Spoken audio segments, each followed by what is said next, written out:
Hi Alturistas, na dito tayo ngayon para sa grape picking dito lang sa backyard namin o sa harap ng bahay namin.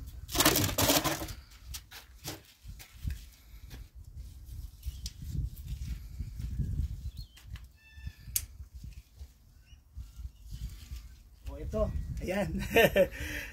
Dapat kailangan pitasin na natin bago pa tayo maunahan ng mga uwak kasi ang dami ng mga uwak dito sa paligid. So kinakain rin nila yung grapes. So kung hinog na, talaga naman kunin mo na.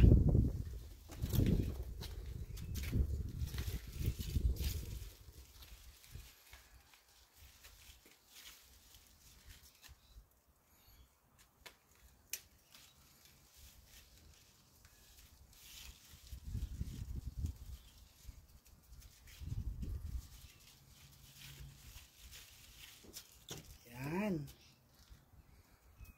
Yan.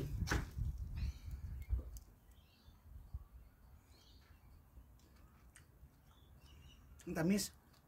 Kasi actually yung iba, parang overripe na, nagiging prunes na. So kailangan punin na. Kasi mabilis naman siya dumami.